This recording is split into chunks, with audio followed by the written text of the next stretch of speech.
तो दोस्तों आज हम लोग बात करने वाले हैं मिड कैप फंड्स के बारे में। कल हमने बात की थी स्मॉल कैप फंड्स के बारे में। अगर आपने वीडियो नहीं देखी थी तो मैंने लिंक आपको दे दिया है डिस्क्रिप्शन में, आप जाकर वो वीडियो देख सकते हैं। तो बेसिकली मिड कैप फंड्स में आज हम जो बात करने वाले हैं वो सिमिलर वीडियो रहने वाली है। इसमें हम बात करेंगे उन मिड कैप फंड्स की जो कि अच्छे रिटर्न्स दे रहे हैं, लेकिन साथ में आपको एक चीज समझनी है कि जब भी आप इन्वेस्ट कर रहे हैं स्टॉक मार्केट में तो आपको अपना रिस्क प्रोफाइल जरूर समझने की जरूरत है। चाहे आप मिड कैप फंड्स में इन्वेस्ट करें, स्मॉल कैप फंड्स में इन्वेस्ट करें या किसी और कैटेगरी के म्यूचुअल फंड्स में इन्वेस्ट करें, क्योंकि जो मिड कैप कैटेगरी के भी म्यूचुअल फंड्स हैं उनमें भी फर्दर कुछ फंड्स होते हैं जो ज्यादा रिस्क लेते हैं with in that particular category. कुछ म्यूचुअल फंड्स होते हैं जो कंपैरेटिवली कम रिस्क लेते हैं। तो आज हम लोग उन्हीं इसी कैटेगरी में तीन हिस्सों में मैंने डिवाइड किए हैं। दो फंड्स हम बात करेंगे जो मिड कैप कैटेगरी में कम रिस्क ले रहे हैं, तो ये म्यूचुअल फंड्स खराब मार्केट में भी आपके पोर्टफोलियो को बचाने की कोशिश कर पाते हैं। फिर हम बात करेंगे ऐसे मिड कैप फंड्स की जो कि मीडियम टाइप रिस्क ले रहे हैं, और कुछ फंड्स, दो ऐसे पर्टिकुलर फंड्स जो ज्यादा रिस्क लेते हैं, ज्यादा वॉलिटिलिटी रहती है, तो मार्केट में खराब जब होती है मार्केट तो बहुत ज्यादा खराब रिटर्न्स भी आ सकती है, और वाइस वर्सा आपको बहुत जबरदस्त रिटर्न्स भी ऐसे म्यूचुअल फंड्स में मिल सकती है। तो डिपेंड करेगा आप कितनी रिटर्न्स के लिए कितना ज्यादा वॉलिटिलिटी झेल सकते हैं, कितनी ज्यादा नेगेटिव रिटर्न्स भी आप कुछ पार्ट के लिए अपने पोर्टफोलियो के झेल सकते हैं। लेकिन साथ में आपको यह भी समझना है कि जब भी आप मिड कैप फंड्स में इन्वेस्ट कर रहे हैं तो एटलीस्ट 5-7 सालों का आप पीरियड जरूर रखिएगा, क्योंकि मिड कैप कैटेगरी थोड़ी सी वॉलेटाइल कैटेगरी रहती है। और अगर अभी आप लमसम के बारे में सोच रहे हैं तो मिड कैप जो सेगमेंट है वहां पर थोड़ी ओवर वैल्यूएशंस मुझे नजर आती है, तो लमसम के लिए अभी आप इस कैटेगरी को अवॉइड कर सकते हैं।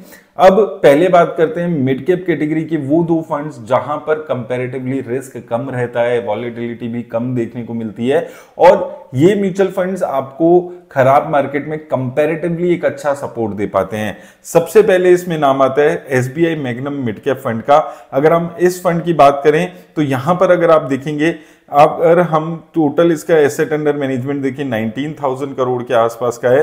अब पिछले 6 महीने में अगर आप देखेंगे one of the best performing fund है, 3 महीने में सबसे अच्छे रिटर्न्स देने वाला मिड कैप फंड है। अब 3 महीने में अगर आप देखते हैं तो ये फंड सबसे कम गिरने वाला म्यूचुअल फंड मान सकते हैं, क्योंकि 3 महीने 6 महीने में मिड कैप कैटेगरी के सभी फंड्स ने खराब रिटर्न्स दिए, तो ये फंड 3 महीने में सबसे कम गिरा है। 6 महीने में भी काफी अच्छे रिटर्न्स यहां पर इस म्यूचुअल फंड ने दिए। तो पिछले 6 महीने में जब मार्केट खराब रही, इस फंड ने आपके पोर्टफोलियो को सपोर्ट दिया होगा। एसआईपी में भी अगर आप देखेंगे 1 साल में यहां पर सिर्फ -4% की रिटर्न्स आपको देखने को मिली है। कंपनीज की बात करें तो कंपैरेटिवली स्टेबल कंपनीज में फंड पैसा लगाता है, बहुत ज्यादा चेंजेस नहीं रहते हैं, कम प्राइस टू अर्निंग की कंपनीज में पैसे लगाते हैं, तो ये सारे फीचर्स इन म्यूचुअल फंड्स में रहते हैं। और यहां पर 59 कंपनीज हैं, तो ज्यादा डाइवर्सिफिकेशन भी पोर्टफोलियो में नहीं देखने को मिली, और स्टेबल पोर्टफोलियो ये म्यूचुअल फंड अपना बनाकर चलता है। क्राइसिल देखेंगे आप, यहां पर Bajaj finance, Sundaram finance, Torrent pharma जैसी कंपनीज यहां पर आपको देखने को मिलेगी, और कुछ कंपनीज में इन्वेस्ट करके लंबे टाइम तक टिकने की कोशिश ये म्यूचुअल फंड करता है। सिमिलर फीचर्स वाला दूसरा फंड जो अगर हम यहां पर बात करें तो उसमें नाम आता है एचडीएफसी अपॉर्चुनिटीज फंड का। यहां पर ये अगर हम देखते हैं तो 67,000 करोड़ का यहां पर एसेट अंडर मैनेजमेंट हो चुका है, लेकिन 6 महीने में सबसे कम गिरने वाला ये म्यूचुअल फंड रहा है। जहां कैटेगरी एवरेज 14% की गिरावट थी, इस फंड में 10% के आसपास की गिरावट थी। 3 महीने में भी ये काफी कम गिरने वाले म्यूचुअल फंड में से एक फंड था। और ओवरऑल अगर आप देखेंगे 2 साल, 3 साल, 5 साल, 10 साल में भी ये fund one of the best performing fund रहा है। तो वॉलेटिलिटी कम यहां पर इस म्यूचुअल फंड में देखने को मिलती है, कंपैरेटिवली स्टेबल रिटर्न्स आपको देखने को मिलेगी। और एसआईपी में भी अगर आप देखेंगे तो बहुत ज्यादा गिरावट आपको 1 साल में देखने को नहीं मिली है। यहां पर भी सिमिलर चीज रहती है, मेजरली वैल्यू ओरिएंटेड कंपनीज पे फोकस करने की कोशिश होती है, बहुत ज्यादा फ्रीक्वेंटली चेंजेस आपको पोर्टफोलियो में नहीं देखने को मिलेंगे। जिन कंपनीज पे इन्वेस्ट कर रहे हैं वहां पर लॉन्ग टर्म के लिए इन्वेस्ट करने की कोशिश रहती है।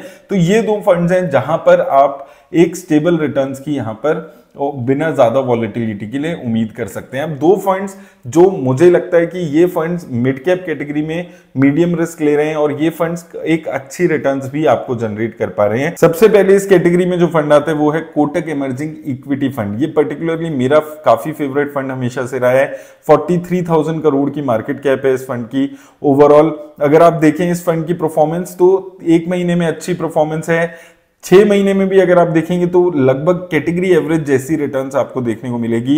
एक साल में one of the best performing mid cap fund है और इसके अलावा अगर आप देखेंगे 3 साल, 5 साल, 10 साल में भी ठीक परफॉर्मेंस है। तो ये कोटक इमर्जिंग फंड हमेशा से ऐसा फंड रहा है जो कि एक ऐसा फंड है जो लगभग अपनी जो बेंचमार्क इंडेक्स है उसको लगातार पिछले 10 सालों में बीट करते हुए आ रहा है और खराब मार्केट में कंपैरेटिवली एक स्टेबल रिटर्न्स आपको जनरेट करके देने में ये हमेशा से बहुत ज्यादा सक्सेसफुल रहा है। और यहां पर भी बहुत ज्यादा फ्रीक्वेंटली चेंजेस पोर्टफोलियो में नहीं देखने को मिलते और मुझे एक काफी स्टेबल फंड ये अभी तक यहां पर लगा है। Similarly Nippon India growth opportunities fund यहां पर देखेंगे 30,000 करोड़ के आसपास की यहां पर इसकी एसेट अंडर मैनेजमेंट हो चुका है। यहां पर भी अगर आप देखेंगे तो 3 महीने, 6 महीने में, 1 साल में, 2 साल, 3 साल, 5 साल, 10 साल में ये अपनी कैटेगरी में अच्छी रिटर्न्स देने वाले फंड्स में से एक फंड रहा है। बहुत स्टेबिलिटी के साथ रिटर्न्स ये म्यूचुअल फंड देने में स्टेबल हमेशा से सक्सेसफुल रहा है। आप देखें 3 महीने में भी ये अच्छे रिटर्न्स दे रहा है, 1 साल में भी ये अपनी कैटेगरी एवरेज में एक अच्छा फंड है, 2 साल, 3 साल, 5 साल, 10 साल में आप देखेंगे 18% के आसपास के रिटर्न्स दे पाया है, 5 साल में 36% के आसपास की, 3 साल में 24% की। तो कंपैरेटिवली एक काफी अच्छा स्टेबल फंड यहाँ पर ये नजर आता है निपन इंडिया का ग्रोथ फंड। अगर हम यहाँ पर बात करते हैं, यहाँ पर अगर कंपनीज की बात करें टोटल 94 कंपनीज है तो थोड़ा सा पोर्टफोलियो ओवर डाइवर्सिफिकेशन की तरफ इनका बढ़ रहा है, थोड़ा सा रिस्क ज्यादा ये फंड ले रहा है। यहां पर आपको persistent systems, BSC, federal bank, AU small bank जैसे कंपनीज दिखेंगी, डिक्सन टेक्नोलॉजीज जैसी हाई प्राइस टू अर्निंग वाली कंपनीज यहां पर देखने को मिलेगी।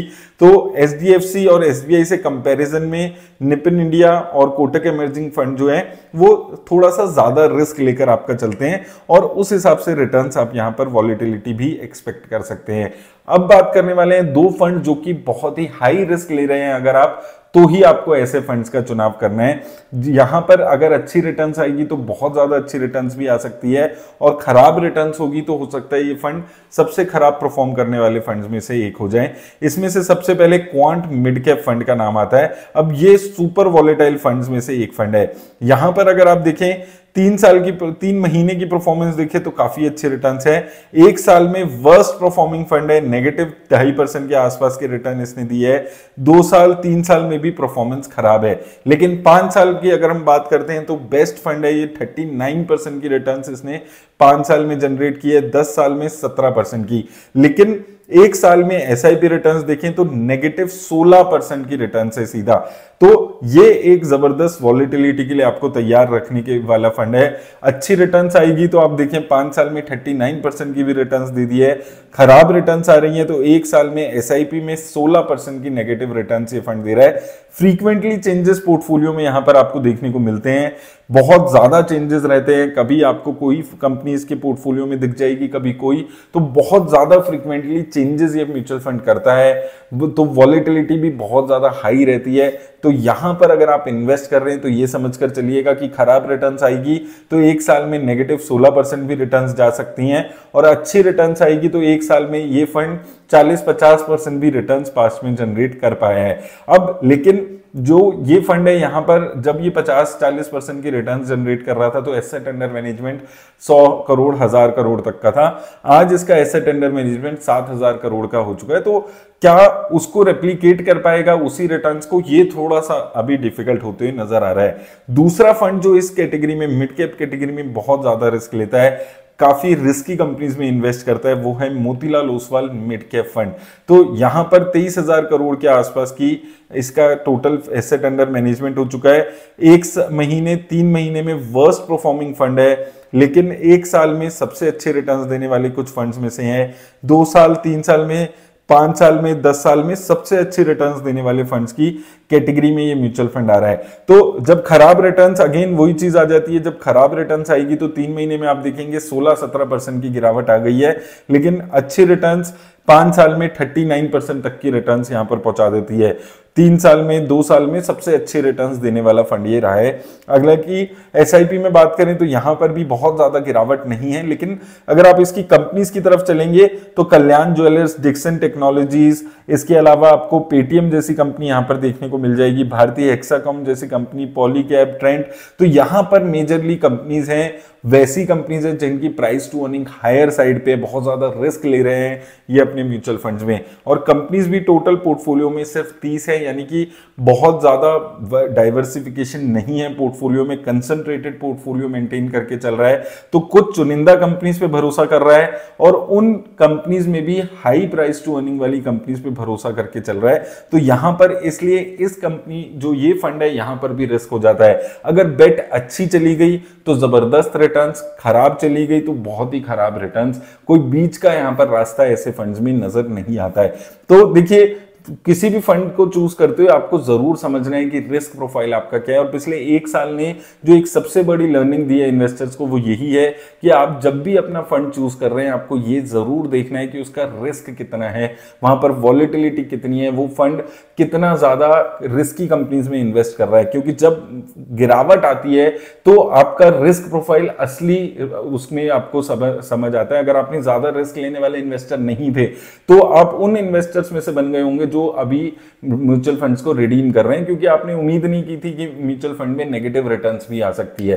तो अगर ज्यादा रिस्क लेने वाले इन्वेस्टर नहीं हों, वॉलेटाइल नहीं झेल सकते वॉलेटिलिटी मार्केट की, तो quant mutual fund, Motilal mutual fund जैसे फंड्स को अवॉइड करें और थोड़ा सा कम रिस्क लेने वाले म्यूचुअल फंड्स में अपने पैसे को लगाने की सोचें। तो बहुत जरूरी है इस चीज को समझना। और साथ में एक चीज जो मैं बार बार बोलता हूं कि किसी एक म्यूचुअल फंड हाउस के 2-3 फंड्स लेकर मत बैठिएगा, क्योंकि नेचर सेम होता है। एक म्यूचुअल फंड हाउस अगर ज्यादा रिस्क लेने वाला होता है तो उसके मोस्टली सारे फंड ज्यादा रिस्क ले रहे होते हैं। तो अगर आप सारे फंड्स एक ही म्यूचुअल फंड हाउस के ले लेंगे, खराब रिटर्न्स अगर शुरू करेगा वो म्यूचुअल फंड हाउस देना, तो लगातार आपका पोर्टफोलियो नेगेटिविटी में जाता रहेगा। तो इन 2-3 चीजों का जरूर ख्याल रखिएगा अगर आप म्यूचुअल फंड्स में इन्वेस्ट कर रहे हैं। उम्मीद करता हूं आपको हेल्प मिलेगी। धन्यवाद।